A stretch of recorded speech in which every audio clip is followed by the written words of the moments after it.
Olha só, gente, hoje na nossa aula de português nós vamos trabalhar o texto de divulgação científica, tá? Como tese, linguagem e os recursos visuais. Todos os textos que lemos nesta unidade classificam-se como texto de divulgação científica. Isso se encontra na página 49 do livro de vocês. A finalidade principal desse gênero textual é sempre apresentar ao público-alvo resultado de pesquisas realizadas por pessoas especializadas em centro de pesquisas, geralmente em universidades.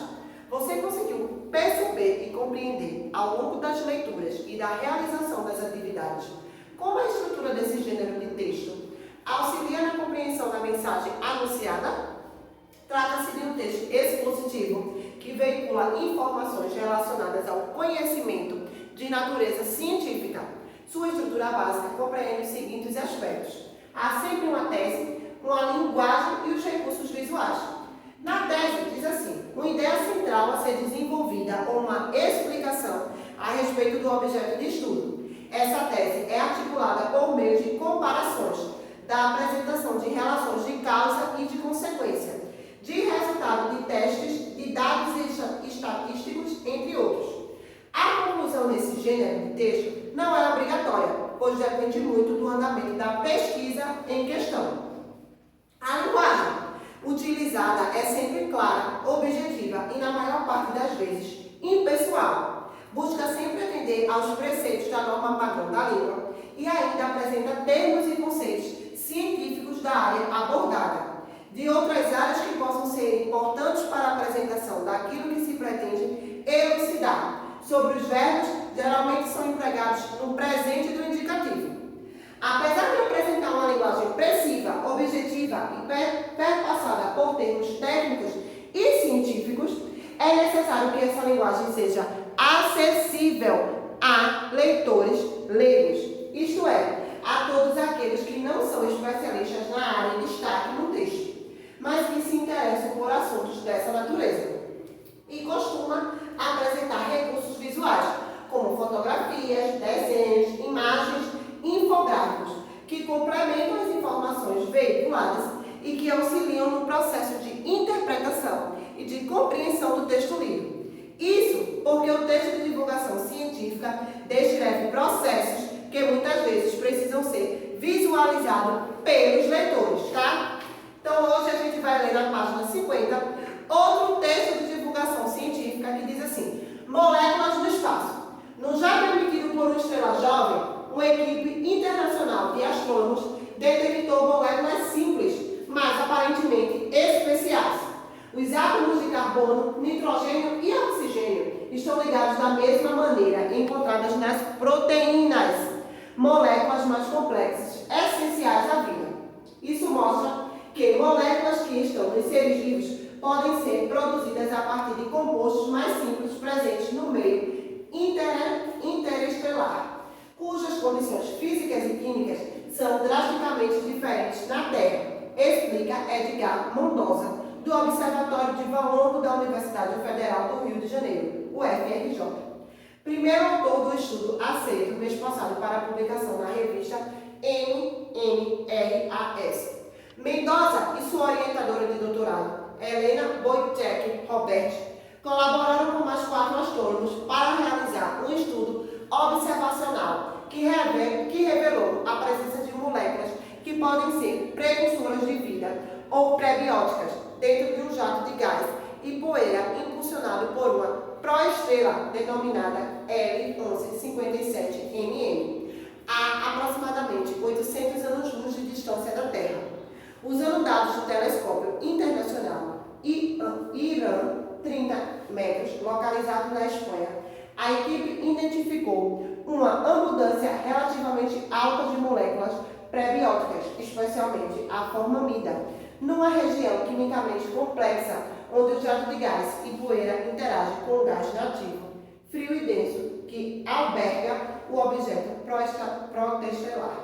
Mendoza explica que ainda não se sabe exatamente como essas moléculas são produzidas de forma tão eficiente nessas zonas de choque.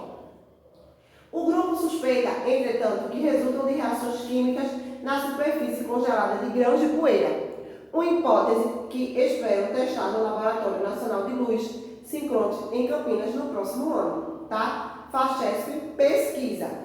Então, na página 52, quando diz o Maxi Desafio e você aprendeu, certo? Vocês vão fazer o Maxi Desafio e o você aprendeu diz assim: nesta unidade você entrou em contato com informações que contribuíram para a sua aprendizagem e seu crescimento intelectual e pessoal. Agora é hora de sintetizar esses conceitos. Texto de divulgação científica, regência verbal, questões importantes e casos especiais. Principais características do gênero texto de divulgação científica. A finalidade principal do texto de divulgação científica é apresentar ao público-alvo resultado de pesquisas realizadas por pessoas especializadas em centros de pesquisas, geralmente em universidades. Esse gênero de texto apresenta uma tese, uma ideia central a ser desenvolvida ou uma explicação a respeito do objeto de estudo. A linguagem utilizada é sempre clara e objetiva e, na maior parte das vezes, impessoal, buscando atender aos preceitos da norma padrão. Além disso, é um texto carregado de termos técnicos. Costuma apresentar fotografias, desenhos, imagens, gráficos, esquemas, infográficos, que complementam as informações veiculadas e que auxiliam no processo de interpretação e de compreensão do texto lido.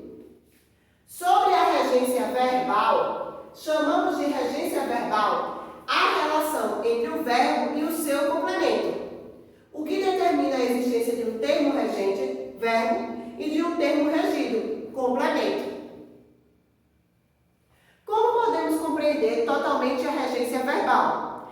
Para que a regência verbal seja compreendida como um todo, as seguintes questões precisam ser consideradas. Letra A. Existem verbos que admitem mais de uma regência, geralmente em função da sua diversidade de significados. B. Os verbos intransitivos não necessitam de complementação, pois, sozinhos, indicam ação ou fato. C. Há verbos que admitem duas construções, uma transitiva direta, outra indireta, sem que isso implique modificações de sentido.